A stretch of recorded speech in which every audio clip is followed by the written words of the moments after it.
Good morning, good afternoon, good evening, folks. Michael Zuber, one rental at a time. It is Monday morning, and that means we get the honor and luxury of speaking to the man, myth, the legend, Mr. Greg Dickerson. How you doing, sir?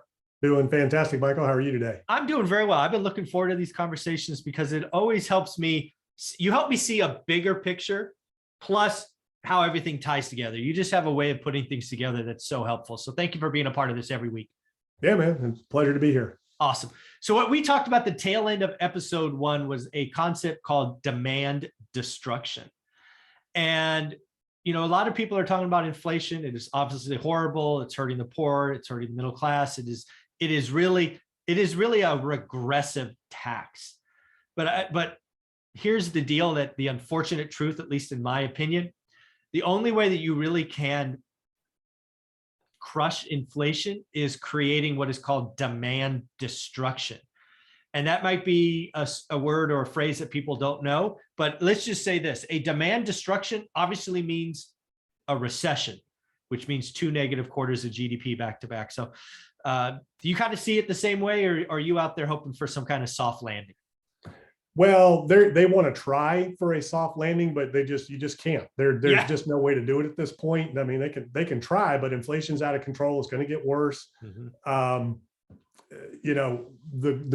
The job front is strong, so they have no ammunition not to get aggressive with policy. Now, Powell has a track record of not doing the right thing. They're way behind the curve on this.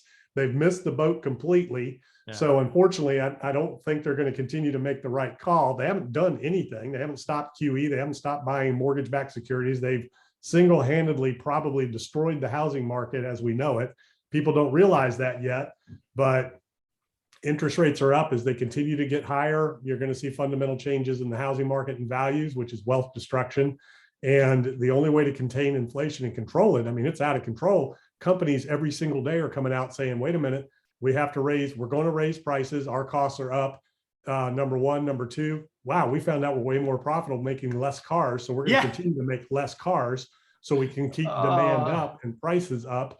So, I mean, they're way, way, way behind the curve to where they've created behavioral changes at the corporate level, which has created behavioral changes at the consumer level. The interesting thing is demand isn't down all that much with rising rates and things like that. But people are racking up credit card debt. They're continuing to spend, continuing some habits. We're coming off the pandemic.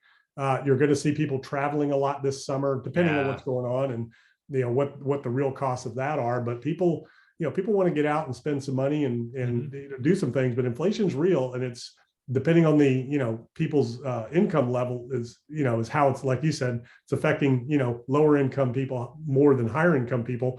But even higher income people are noticing it and seeing it. Yeah, well, the fact that when Olivia actually mentions something that went up in price tells me that inflation is real. She hasn't mentioned a price, thankfully, in might be a decade. And she's been mentioning a couple of things as we go to the grocery store going, how much was that? And let's just say that's not normal. So I know it's out of control.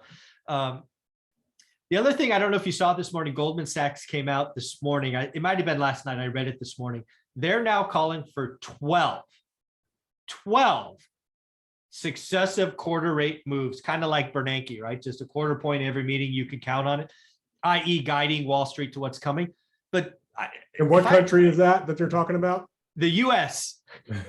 What country is that they're talking about? Yeah, exactly. Is there? I don't know that there's anybody in this country on the Federal Reserve Board that, I mean, they haven't done anything yet. I know, but I was just trying to play this out. So and again, 12 meetings means we go into 2023 because there's only 7 meetings left.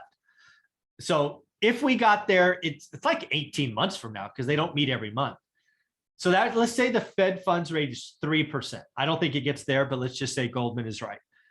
If Fed funds rate's 3%, that means the 2 years got to be what, 4.5, 4 3/4?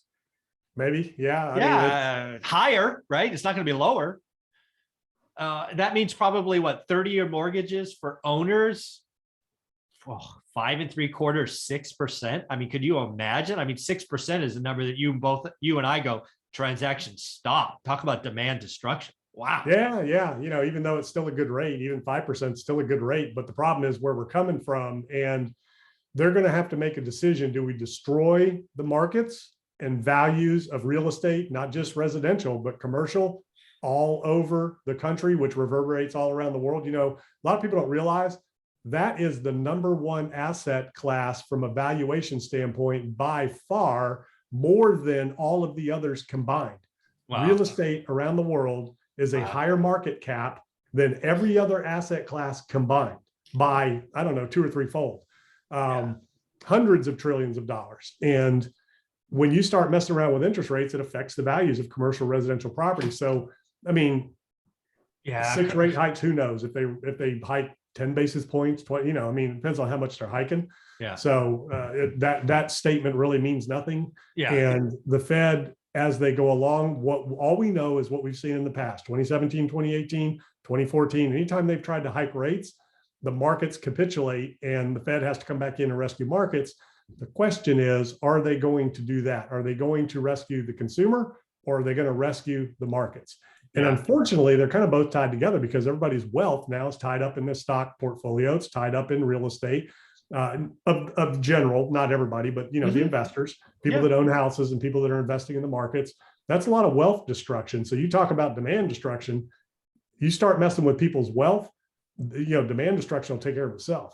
Well, no, exactly. And you know, if you want to understand what's going on, just look at what happened in Russia. This could happen here, right? I mean, Russia citizens in the last week or so have seen the stock market fall off a cliff, their ruble collapse. I'm not saying that's happening here, but that's just the example of wealth destruction leading to consumer behavior change leading to this. And it's one of the reasons in commercial real estate, I think residential withstands the market better, because again, 30-year fixed rate debt, you don't have to move. But commercial, you and I both know, commercial debt structures, they have reset periods, reevaluation. You go into that environment and your next interest rate 6% versus 2.5%. Man, your cap rates are different. Your NOI is different. It gets pretty ugly pretty quick, I think. Yeah, it's an interesting situation that we're in, and the Fed has to do something. Central banks around the world have to do something now.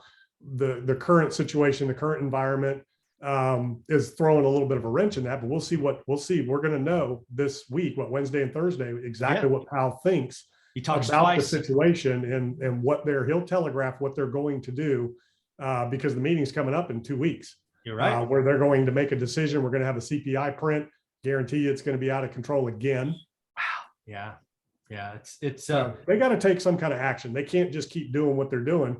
Although we've said that how many meetings now? Last year? Yeah, exactly. At least the last 6 meetings. Yeah, exactly. Yeah. Yeah. So again, folks, I've said for quite a while now that I think a recession is in the offering. And it's pretty much because we've got to nip inflation in the bud. And frankly, the fastest way to do that is demand destruction. Demand destruction means lower GDP. That's the only way to do it, because the labor market's strong. There's more jobs than people willing to take them. Manufacturers and companies, again, they've figured out, wow, we can be way more profitable by raising prices and cutting back on how much we're doing.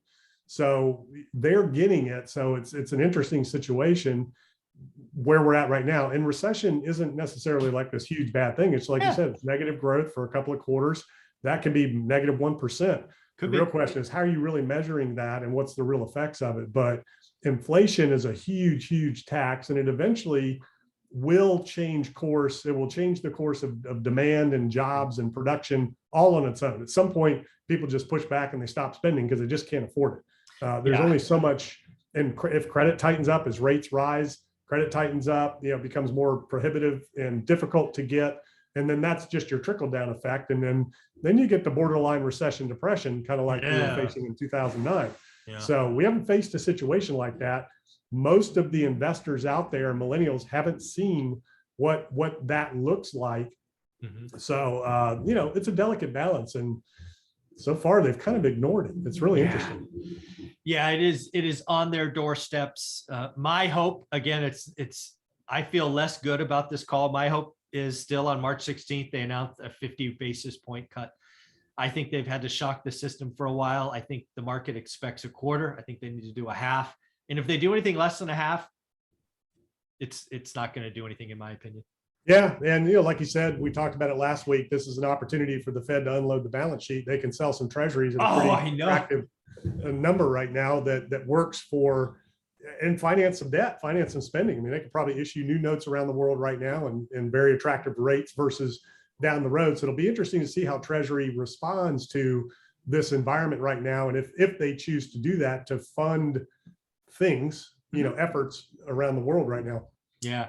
Yeah. Back to that point, I think one of the things the Fed has at the doorstep is they've been given the opportunity to unload $1 trillion or $2 from their balance sheet, and the market wouldn't even notice.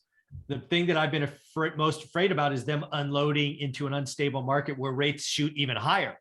Right now, everybody wants the dollar. So Jerome Powell, if you're listening, sell some treasuries. Greg, how can people find you? GregDickerson.com. All my info is there. YouTube channel, podcast. Go check it out. GregDickerson.com. Thanks, buddy.